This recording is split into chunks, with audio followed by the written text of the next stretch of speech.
Cape ভার্দের বিপক্ষে সেই রুদ্ধশ্বাস ম্যাচটি কি এখনও মনে আছে? শেষ বাঁশি বাজার আগ পর্যন্ত যেন কেউ নিশ্চিত করে বলতে পারছিল না আর্জেন্টিনা আদৌ পরের রাউন্ডে যেতে পারবে কিনা। একের পর এক আক্রমণ, পাল্টা আক্রমণ, নাটকীয় গোল আর শেষ পর্যন্ত ৩-২ ব্যবধানে জয়, সব মিলিয়ে ছিল যেন এক সিনেমার গল্প। কিন্তু সেই জয়ের আনন্দের আড়ালে কি সবকিছু সত্যিই ঠিক আছে? মোটেও না। কারণ এখন আর্জেন্টিনার সামনে আরও কঠিন পরীক্ষা। প্রতিপক্ষ শক্তিশালী মিশর, আর এই ম্যাচে হারের অর্থ হতে পারে স্বপ্নভঙ্গ। ঠিক এমন সময় আর্জেন্টিনা শিবির থেকে ভেসে আসছে একের পর এক চমকপ্রদ খবর। লিওনেল স্কালোনি নাকি পুরো একাদশে বড় ধরনের পরিবর্তনের পরিকল্পনা করছেন। রক্ষণ, মাঝমাঠ এবং আক্রমণ, ৩ বিভাগেই দেখা যেতে পারে নতুন মুখ কিংবা নতুন সমীকরণ। কিন্তু কেন এই সিদ্ধান্ত? কেন এত বড় ম্যাচের আগে স্কালোনি নিজের পরীক্ষিত একাদশে হাত দিতে চাইছেন? মেসির পাশে শেষ পর্যন্ত কে খেলবেন, লাউতারো মার্টিনেজ নাকি হুলিয়ান আলভারেজ? থিয়াগো আলমাদার জায়গা কি সত্যি অনিশ্চিত? আর রক্ষণভাগে কেন ফিরিয়ে আনা হতে পারে অভিজ্ঞ নিকোলাস তাগলিয়াফিকোকে?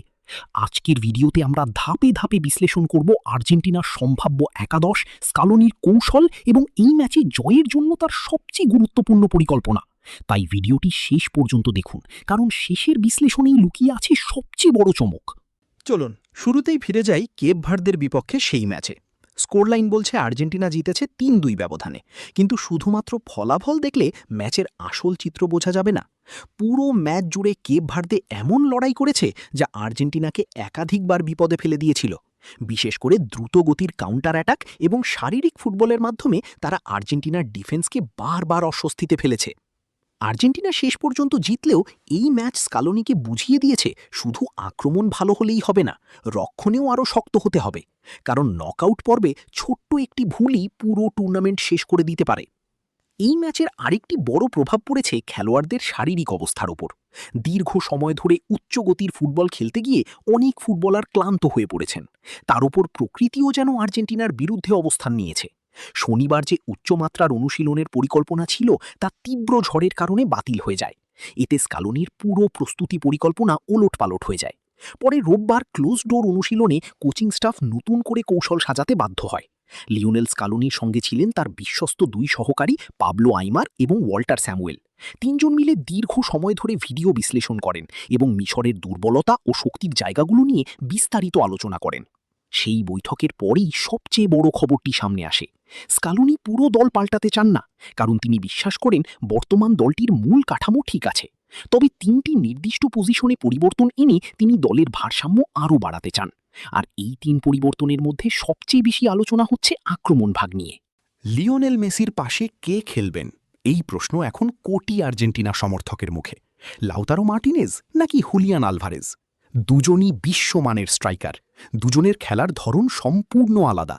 আর এই কারণেই স্কালোনির সিদ্ধান্ত এত গুরুত্বপূর্ণ হয়ে উঠেছে। প্রথমে আসি হুলিয়ান আলভারেজের কথায়। স্কালোনির কৌশলে আলভারেজ সবসময়ই গুরুত্বপূর্ণ একজন ফুটবলার, কারণ বল হারানোর পর প্রতিপক্ষকে দ্রুত প্রেস করার ক্ষেত্রে তাঁর মতো পরিশ্রমী ফরওয়ার্ড খুব কমই আছে। ডিফেন্ডারদের ওপর নিরন্তর চাপ সৃষ্টি করা, দ্রুত দৌড়ে বল পুনরুদ্ধার করা এবং আক্রমণ শুরু করা, এই ৩টি গুণই তাকে আলাদা করে তোলে। কিন্তু সমস্যা হলো সাম্প্রতিক ইনজুরির কারণে এখনও শতভাগ ফিটনেসে ফিরতে পারেননি তিনি। মাঠে ফিরলেও তার স্বাভাবিক ছন্দ পুরোপুরি ফিরে আসেনি। ফলে শুরু থেকেই তাকে খেলানো কতটা নিরাপদ সেটাই ভাবাচ্ছে কোচিং স্টাফকে। অন্যদিকে লাউতারো মার্টিনেজ কেপ ভার্দের বিপক্ষে খুব একটা উজ্জ্বল ছিলেন না। প্রতিপক্ষের শক্তিশালী ডিফেন্স তাকে অনেকটাই আটকে রেখেছিল। গোল করার মতো সুযোগও খুব বেশি পাননি। তবে লাউতারোর একটি বড় গুণ হল তিনি যে কোনো মুহূর্তে ম্যাচের গতিপথ বদলে দিতে পারেন। কেপ ভার্দের বিপক্ষে মেসিকে যে অসাধারণ পাসটি দিয়েছিলেন সেটিই তার প্রমাণ। পুরো ম্যাচে নীরব থেকেও একটি মুহূর্তে প্রতিপক্ষের সব পরিকল্পনা ভেঙে দিতে পারেন তিনি। তাই স্কালোনির সামনে এখন কঠিন সিদ্ধান্ত। তিনি কি লাউতারোর অভিজ্ঞতা এবং বল ধরে রাখার ক্ষমতার উপর ভরসা করবেন, নাকি আলভারেজের প্রেসিং এবং গতির উপর বাজি ধরবেন?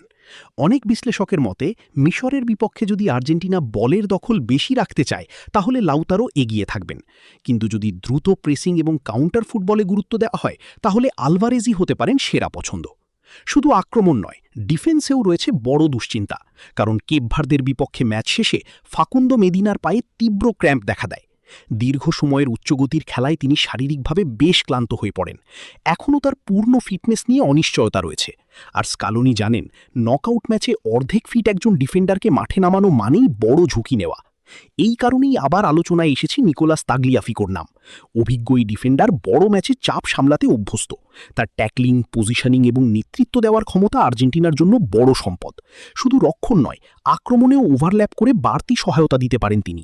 মিশরের দ্রুতগতির উইঙ্গারদের ঠেকাতে তাগলিয়াফিকোর অভিজ্ঞতা স্কালোনির কাছে বড় অস্ত্র হতে পারে। তাই অনেকের ধারণা মেদিনা পুরোপুরি ফিট না থাকলে একাদশে তাগলিয়াফিকোর ফেরা প্রায় নিশ্চিত। এরপর আসে মাঝমাঠের সবচেয়ে আলোচিত বিষয়, থিয়াগো আলমাদা কি সত্যিই একাদশ থেকে বাদ পড়ছেন? প্রথমে শুনতে অবাক লাগলেও বিষয়টির পেছনে রয়েছে কৌশলগত ব্যাখ্যা। আলমাদা নিঃসন্দেহে দারুণ প্রতিভাবান ফুটবলার। তার ড্রিবলিং, সৃজনশীলতা এবং আক্রমণ গড়ে তোলার ক্ষমতা অসাধারণ। কিন্তু মিশরের মতো শক্তিশালী ও শারীরিক ফুটবল খেলা দলের বিপক্ষে স্কালোনি হয়তো আরও ভারসাম্যপূর্ণ মিডফিল্ড চান। এই জায়গায় সামনে আসছে লিয়ান্দ্রো পারেদেসের নাম। পারেদেস খেললে তিনি ডিফেন্সিভ মিডফিল্ড সামলাবেন। এতে অ্যালেক্সিস ম্যাকঅ্যালিস্টার আরও স্বাধীনভাবে সামনে উঠে খেলতে পারবেন। ম্যাকঅ্যালিস্টারের আক্রমণভাগে ওঠানামা, দূরপাল্লার পাস এবং বক্সে ঢুকে পড়ার ক্ষমতা তখন আরও কার্যকর হবে। ফলে আর্জেন্টিনার আক্রমণ আরও বৈচিত্র্যময় হয়ে উঠতে পারে। অন্যদিকে স্কালোনি যদি নিকোলাস গঞ্জালেসকে বেছে নেন, তাহলে দল পাবে বাড়তি গতি। গঞ্জালেস উইং দিয়ে দৌড়াতে পারেন, আবার প্রয়োজনে নিচে নেমে ডিফেন্সেও সাহায্য করেন। তার ওয়ার্ক রেট অসাধারণ। মিশরের বিপক্ষে যদি দ্রুত ট্রানজিশনের ম্যাচ হয়, তাহলে গঞ্জালেস হতে পারেন বড় চমক। তবে একটা বিষয় পরিষ্কার, স্কালোনি কখনোই অযথা পরিবর্তন করেন না।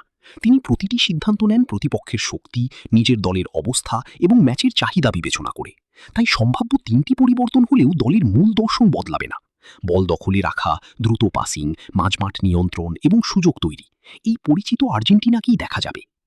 এখন প্রশ্ন হল, মিশরের বিপক্ষে আর্জেন্টিনার সম্ভাব্য একাদশ কেমন হতে পারে? বর্তমান পরিস্থিতি বিবেচনায় গোলবারে থাকবেন এমিলিয়ানো মার্তিনেজ। রক্ষণে দেখা যেতে পারে তাগলিয়াফিকো, রোমেরো, ওতামেন্দি এবং মলিনাকে। মাঝমাঠে থাকতে পারেন পারেদেস, ডিপল এবং ম্যাকঅ্যালিস্টার। আর সামনে মেসির সঙ্গে থাকতে পারেন লাউতারো অথবা আলভারেজ। দুই উইংয়ে পরিস্থিতি অনুযায়ী দেখা যেতে পারে নিকোলাস গঞ্জালেস কিংবা অন্য কোনো আক্রমণ ভাগের খেলোয়াড়কে। সবশেষে বলা যায়, মিশরের বিপক্ষে ম্যাচটি শুধুমাত্র একটি নকআউট ম্যাচ নয়, এটি স্কালোনির কোচিং দক্ষতারও বড় পরীক্ষা। কারণ ভুল সিদ্ধান্তের কোনো সুযোগ নেই। সঠিক সময়ে সঠিক পরিবর্তনই নির্ধারণ করে দিতে পারে আর্জেন্টিনা কোয়ার্টার ফাইনালে যাবে নাকি টুর্নামেন্ট থেকে বিদায় নেবে। কোটি কোটি সমর্থকের চোখ এখন স্কালোনির দিকে। তিনি কি আবারও তার বিখ্যাত ট্যাকটিক্যাল মাস্টার ক্লাস উপহার দেবেন, নাকি মিশর তৈরি করবে নতুন চমক? এই প্রশ্নের উত্তর মিলবে মাঠেই। এবার আপনাদের পালা। আপনার মতে লিওনেল মেসির পাশে শুরু থেকেই কাকে খেলানো উচিত, লাউতারো মার্তিনেজ নাকি হুলিয়ান আলভারেজ? থিয়াগো আলমাদার পরিবর্তে পারেদেসকে খেলানো কি সঠিক সিদ্ধান্ত হবে? আর ডিফেন্সে তাগলিয়াফিকোর ফেরা কি আর্জেন্টিনাকে আরও শক্তিশালী করবে? আপনার মতামত অবশ্যই নিচে কমেন্টে জানান। ভিডিওটি ভালো লাগলে একটি লাইক দিতে ভুলবেন না, বন্ধুদের সঙ্গে শেয়ার করুন এবং আর্জেন্টিনা ফুটবলের সর্বশেষ খবর, বিশ্লেষণ ও এক্সক্লুসিভ আপডেট সবার আগে পেতে আমাদের চ্যানেলটি সাবস্ক্রাইব করে পাশে থাকা বেল আইকনটি অন করে রাখুন। আগামী ভিডিওতে আবারও দেখা হবে নতুন বিশ্লেষণ এবং আরও বড় আপডেট নিয়ে।